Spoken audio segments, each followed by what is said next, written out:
Petrol ಬೆಲೆ ಇಳಿಕೆಗೆ ಕೇಂದ್ರ ಬಿಗ್ ಪ್ಲಾನ್. ಎಥೆನಾಲ್ ಮಿಶ್ರಿತ ಪೆಟ್ರೋಲ್ಗೆ ಅಬಕಾರಿ ಸುಂಕ ರದ್ದು. ಎಸ್ ವೀಕ್ಷಕರೇ, ಮಧ್ಯಪ್ರಾಚ್ಯದ ಯುದ್ಧದಿಂದ ತೈಲ ಬೆಲೆ ಏರಿಕೆ ಸ್ಫೋಟಗೊಳ್ಳುತ್ತಿದೆ.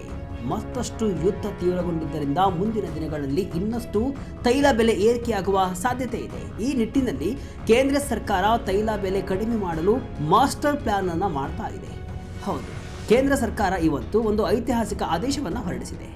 ಅತ್ಯಧಿಕ ಪ್ರಮಾಣದ ಎಥೆನಾಲ್ ಮಿಶ್ರಣ ಹೊಂದಿರುವಂತಹ ಪೆಟ್ರೋಲ್ ಮೇಲಿನ ಅಬಕಾರಿ ಸುಂಕವನ್ನು ರದ್ದುಗೊಳಿಸಿದೆ. ಅಂದರೆ 20% ಎಥೆನಾಲ್ ಹಾಗೂ 30% ಎಥೆನಾಲ್ ಮಿಶ್ರಿತ ಪೆಟ್ರೋಲ್ ಅನ್ನು ಯಾವುದೇ ಅಬಕಾರಿ ಸುಂಕವಿಲ್ಲದೆ ಇನ್ಮುಂದೆ ಬಳಸಬಹುದಾಗಿದೆ. ದೇಶದಲ್ಲಿ ಜೈವಿಕ ಇಂಧನದ ಬಳಕೆಯನ್ನು ಉತ್ತೇಜಿಸಲು ಮತ್ತು ಕಚ್ಚಾ ತೈಲ ಆಮದಿನ ಮೇಲಿನ ಅವಲಂಬನೆಯನ್ನು ತಗ್ಗಿಸಲು ಕೇಂದ್ರ ಸರ್ಕಾರ ಈ ದಿಟ್ಟ ಹೆಜ್ಜೆಯನ್ನು ಇಟ್ಟಿದೆ. ಹಾಗಾದರೆ ಇದರಿಂದ ಗ್ರಾಹಕರಿಗೆ ಏನು ಲಾಭ? ಪೆಟ್ರೋಲ್ ಡೀಸೆಲ್ ಬೆಲೆ ಕಡಿಮೆ ಆಗುತ್ತಾ? BIS ಹೊರಡಿಸಿರುವಂತಹ ಹೊಸ ಗುಣಮಟ್ಟದ ಮಾನದಂಡಗಳ ರಹಸ್ಯವೇನು? ಸುಪ್ರೀಂ ಕೋರ್ಟ್ ನೀಡಿದ ಮಹತ್ವದ ತೀರ್ಪು ಏನು? ಎಲ್ಲವನ್ನೂ ಕೂಡ ಡೀಟೇಲ್ ಆಗಿ ನೋಡ್ತಾ ಹೋಗೋಣ. ನಾನು ಶಿವಮೂರ್ತಿ ಸರ್ಮಾ. ಅಬಕಾರಿ ಸುಂಕ ಮನ್ನಾ ಮಾಡಿದ್ಯಾಕೆ ಕೇಂದ್ರ? ಕೇಂದ್ರ ಸರ್ಕಾರವು ಇವತ್ತು 22% 30% ಎಥೆನಾಲ್ ಹೊಂದಿರುವಂತಹ ಪೆಟ್ರೋಲ್ ಅನ್ನ ಅಬಕಾರಿ ಸುಂಕದಿಂದ ಸಂಪೂರ್ಣವಾಗಿ ಮುಕ್ತಗೊಳಿಸಿದೆ. ಅಂದರೆ ನೀವು ಬಳಸುವಂತಹ ಇಂಧನದಲ್ಲಿ ಎಷ್ಟು ಜಾಸ್ತಿ ಎಥೆನಾಲ್ ಇರುತ್ತೋ ಅಷ್ಟು ಕಡಿಮೆ ಟ್ಯಾಕ್ಸ್ ಇರುತ್ತೆ. ಇದನ್ನು ತಾಂತ್ರಿಕವಾಗಿ E22, E25, E27 ಮತ್ತು E30 ಅಂತ ಕರೆಯಲಾಗುತ್ತೆ. ಪ್ರಪಂಚದ 3ನೇ ಅತಿದೊಡ್ಡ ತೈಲ ಆಮದುದಾರ ದೇಶವಾಗಿರುವಂತಹ ಭಾರತಕ್ಕೆ ಈ ನಿರ್ಧಾರವು ಒಂದು ಆರ್ಥಿಕ ಬ್ರಹ್ಮಾಸ್ತ್ರವಿದ್ದಂತೆ. ಯಾಕಂದರೆ ನಾವು ಕಚ್ಚಾ ತೈಲಕ್ಕಾಗಿ ಅರಬ್ ರಾಷ್ಟ್ರಗಳಿಗೆ ಕೊಡುವಂತಹ ಲಕ್ಷಾಂತರ ಕೋಟಿ ರೂಪಾಯಿಗಳನ್ನು ಉಳಿಸಿ ನಮ್ಮ ದೇಶದ ರೈತರು ಬೆಳೆಯುವಂತಹ ಕಬ್ಬಿನಿಂದ ತಯಾರಾಗುವಂತಹ ಎಥೆನಾಲ್ಗೆ ಆ ಹಣವನ್ನು ನೀಡುವುದು ಸರ್ಕಾರದ ಅಸಲಿ ಪ್ಲಾನ್. ಯಾವೆಲ್ಲ ಇಂಧನಗಳಿಗೆ ವಿನಾಯಿತಿ? ಕೇಂದ್ರ ಸರ್ಕಾರದ ಉದ್ದೇಶ ಇಷ್ಟೇ. ಏನು? ದೇಶದಲ್ಲಿ ಪರಿಸರ ಸ್ನೇಹಿ ಇಂಧನ ಬಳಕೆಯನ್ನು ಉತ್ತೇಜಿಸುವ ನಿಟ್ಟಿನಲ್ಲಿ ಈ ನಿರ್ಧಾರವನ್ನು ತೆಗೆದುಕೊಳ್ಳಲಾಗಿದೆ. ಹೀಗಾಗಿ ಹೆಚ್ಚಿನ ಪ್ರಮಾಣದ ಎಥೆನಾಲ್ ಮಿಶ್ರಿತ ಪೆಟ್ರೋಲ್ ಮೇಲಿನ ಅಬಕಾರಿ ಸುಂಕವನ್ನು ಸಂಪೂರ್ಣವಾಗಿ ಮನ್ನಾ ಮಾಡಿದೆ. ಹಾಗಾದರೆ ಯಾವೆಲ್ಲ ಇಂಧನಗಳಿಗೆ ವಿನಾಯಿತಿ ಅನ್ನೋದನ್ನು ನೋಡುವುದಾದರೆ, ಕೇಂದ್ರ ಸರ್ಕಾರವು ಈ 4 ಹೊಸ ವರ್ಗದ ಎಥೆನಾಲ್ ಮಿಶ್ರಿತ ಪೆಟ್ರೋಲ್ಗಳಿಗೆ ಈ ತೆರಿಗೆಯನ್ನು ವಿನಾಯಿತಿ ನೀಡಲಾಗಿದೆ. ಒಂದು E20, 78% ಪೆಟ್ರೋಲ್ ಇರುತ್ತೆ, 22% ಎಥೆನಾಲ್ ಮಿಶ್ರಣ ಇರುತ್ತೆ. ಇನ್ನು ಎರಡನೇದು E25, ಇಲ್ಲಿ 75% ಪೆಟ್ರೋಲ್ ಇರುತ್ತೆ, 25% ಎಥೆನಾಲ್ ಮಿಶ್ರಣ ಇರುತ್ತೆ. ಇನ್ನು ಮೂರನೇದಾಗಿ E27, 73% ಪೆಟ್ರೋಲ್ ಇರುತ್ತೆ, 27% ಎಥೆನಾಲ್ ಮಿಶ್ರಣ ಇರುತ್ತೆ. ಇನ್ನು ನಾಲ್ಕನೇದಾಗಿ E30, ಇದರಲ್ಲಿ 70% ಪೆಟ್ರೋಲ್ ಮಿಶ್ರಣವಿದ್ದರೆ 30% ಎಥೆನಾಲ್ ಮಿಶ್ರಣ ಇರುತ್ತೆ. ಇವುಗಳಿಗೆ ಈಗ ಭರ್ಜರಿ ವಿನಾಯಿತಿ ಕೊಡಲಾಗಿದೆ. ಏನಿದು BIS ಮಾನದಂಡಗಳು? ಪೆಟ್ರೋಲ್ ಗುಣಮಟ್ಟದಲ್ಲಿ ರಾಜಿ ಇಲ್ಲ. ವೀಕ್ಷಕರೇ, ಈ ಸುಂಕ ರದ್ದತಿ ಮಾಡೋಕ್ಕೂ ಮುನ್ನ ಸರ್ಕಾರ ಒಂದು ಭದ್ರವಾದ ತಾಂತ್ರಿಕ ಅಡಿಪಾಯವನ್ನು ಹಾಕಿದೆ. ಬ್ಯೂರೋ ಆಫ್ ಇಂಡಿಯನ್ ಸ್ಟ್ಯಾಂಡರ್ಡ್ಸ್ ಅಂದರೆ BIS ಇತ್ತೀಚೆಗಷ್ಟೇ ಭಾರತದ ಗೆಜೆಟ್ನಲ್ಲಿ ಒಂದು ಹೊಸ ನೋಟಿಫಿಕೇಶನ್ ಅನ್ನು ಹೊರಡಿಸಿತ್ತು. ಅದರ ಹೆಸರೇ IS 198502726. ಇದರ ಪ್ರಕಾರ 20%ಕ್ಕಿಂತ ಹೆಚ್ಚು ಎಥೆನಾಲ್ ಇರುವಂತಹ ಪೆಟ್ರೋಲಿನ ಗುಣಮಟ್ಟ ಹೇಗಿರಬೇಕು ಅನ್ನೋದನ್ನು ಎಳೆಯಾಗಿ ವಿವರಿಸಲಾಗಿದೆ. ಅದರಲ್ಲಿ ಇಂಧನದ ಆಕ್ಟೇನ್ ಮಟ್ಟ ಎಷ್ಟಿರಬೇಕು, ಸಲ್ಫರ್ ಪ್ರಮಾಣ ಎಷ್ಟಿರಬೇಕು, ಆವಿಯ ಒತ್ತಡ ಅಂದರೆ ವೇಪರ್ ಪ್ರೆಷರ್ ಎಷ್ಟಿರಬೇಕು ಅನ್ನೋದಕ್ಕೆ ಕಟ್ಟುನಿಟ್ಟಿನ ರೂಲ್ಸ್ ಅನ್ನು ಮಾಡಲಾಗಿದೆ. ಮೇ 15, 2026ರಿಂದಲೇ ಈ ಮಾನದಂಡಗಳು ಜಾರಿಗೆ ಬಂದಿವೆ. ಅಂದರೆ ಸರ್ಕಾರ ಮೊದಲು ಗುಣಮಟ್ಟವನ್ನು ಖಾತರಿಪಡಿಸಿಕೊಂಡು ಆಮೇಲೆ ಅದರ ಮೇಲಿನ ಟ್ಯಾಕ್ಸ್ ಅನ್ನು ಕಟ್ ಮಾಡಿದೆ. ಈ ಟೆಕ್ನಿಕಲ್ ರೂಲ್ಸ್ಗಳು ವಾಹನಗಳ ಇಂಜಿನ್ಗೆ ರಕ್ಷಣೆಯನ್ನು ಕೂಡ ಒದಗಿಸಲಿವೆ. ಎಥೆನಾಲ್ ಬಳಕೆಗೆ ಭಾರತ ಯಾಕೆ ಒತ್ತು ನೀಡ್ತಾ ಇದೆ? ಭಾರತವು ತನ್ನ ಇಂಧನ ಅಗತ್ಯಗಳಿಗಾಗಿ ವಿದೇಶಿ ಕಚ್ಚಾ ತೈಲದ ಮೇಲೆ ಹೆಚ್ಚು ಅವಲಂಬಿತವಾಗಿದೆ. ಕಬ್ಬು ಮತ್ತು ಧಾನ್ಯಗಳಂತಹ ಕೃಷಿ ಉತ್ಪನ್ನಗಳಿಂದ ತಯಾರಾಗುವಂತಹ ಎಥೆನಾಲ್ ಅನ್ನು ಬಳಸುವುದರಿಂದ ಈ ಅವಲಂಬನೆ ಕಡಿಮೆ ಆಗುತ್ತೆ. ಇದು ಅಂತಾರಾಷ್ಟ್ರೀಯ ತೈಲ ಬೆಲೆ ಏರಿಳಿತಗಳಿಂದ ದೇಶದ ಆರ್ಥಿಕತೆಯ ಮೇಲಾಗುವ ಪರಿಣಾಮವನ್ನು ತಗ್ಗಿಸುತ್ತೆ. ಅಲ್ಲದೆ ಎಥೆನಾಲ್ ಮಿಶ್ರಣ ಕಾರ್ಯಕ್ರಮವು ಭಾರತೀಯ ರೈತರಿಗೆ ಹೊಸ ಮಾರುಕಟ್ಟೆಯನ್ನು ಸೃಷ್ಟಿಸಿದೆ ಮತ್ತು ಅವರ ಆದಾಯ ಹೆಚ್ಚಿಸಲು ಸಹಕಾರಿಯಾಗಲಿದೆ. ಕಳೆದ 1 ದಶಕದಲ್ಲಿ ಭಾರತವು ಪೆಟ್ರೋಲ್ನಲ್ಲಿ ಎಥೆನಾಲ್ ಮಿಶ್ರಣದ ಪ್ರಮಾಣವನ್ನು ವೇಗವಾಗಿ ಹೆಚ್ಚಿಸುತ್ತಾ ಬಂದಿದೆ. ಹಂತವಾಗಿ ಸಾಗಿದ ಎಥೆನಾಲ್ ಪಯಣ 2030 ಟಾರ್ಗೆಟ್ ಅನ್ನು 2025ಕ್ಕೆ ಸಾಧಿಸಿದ ಭಾರತ. ವೀಕ್ಷಕರೇ, ಭಾರತದ ಈ ಎಥೆನಾಲ್ ಮಿಷನ್ ಇಂದು ನಿನ್ನೆಯದಲ್ಲ. 2018ರಲ್ಲಿ ತಂದಿದ್ದ ಜೈವಿಕ ಇಂಧನ ರಾಷ್ಟ್ರೀಯ ನೀತಿಯನ್ನು 2022ರಲ್ಲಿ ತಿದ್ದುಪಡಿ ಮಾಡಲಾಗಿತ್ತು. ಮೊದಲು 2020ರ ವೇಳೆಗೆ 20% ಎಥೆನಾಲ್ ಮಿಕ್ಸ್ ಮಾಡಬೇಕು ಅನ್ನೋ ಗುರಿ ಇತ್ತು.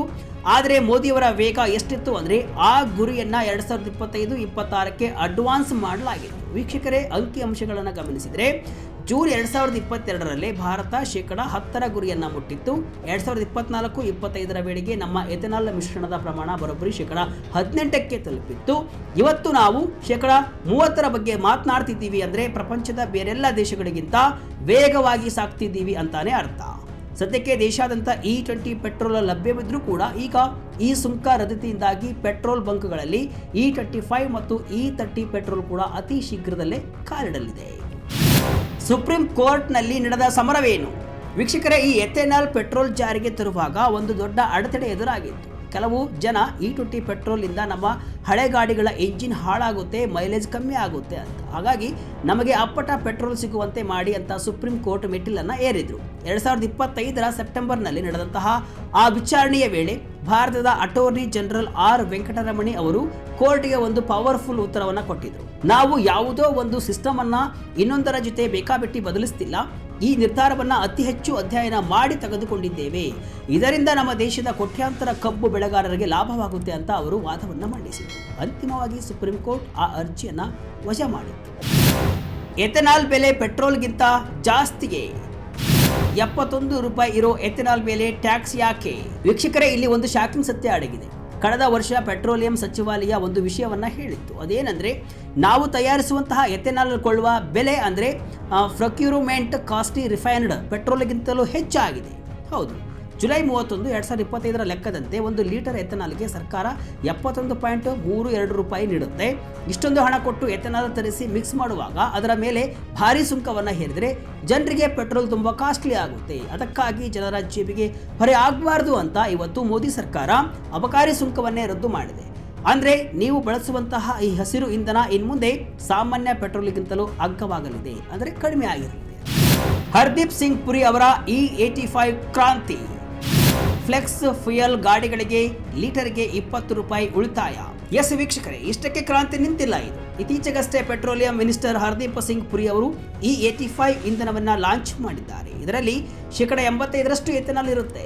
ಇಂತಹ ಇಂಧನವನ್ನ ಬಳಸುವಂತಹ ಫ್ಲೆಕ್ಸ್ ಫ್ಯೂಯಲ್ ಕಾರುಗಳಿಗೆ ಲೀಟರ್ ಪೆಟ್ರೋಲ್ ಮೇಲೆ ಬರೋಬ್ಬರಿ 20 ರೂಪಾಯಿ ಉಳಿತಾಯವಾಗುತ್ತೆ ಅಂತ ಅವರು ಘೋಷಣೆಯನ್ನ ಮಾಡಿದ್ದಾರೆ. ಅಂದ್ರೆ ಭವಿಷ್ಯದಲ್ಲಿ ಭಾರತವು ತೈಲಕ್ಕಾಗಿ ಯಾರ ಮುಂದೆಯೂ ತಲೆ ತಗ್ಗಿಸೋ ಅಗತ್ಯವಿರಲ್ಲ.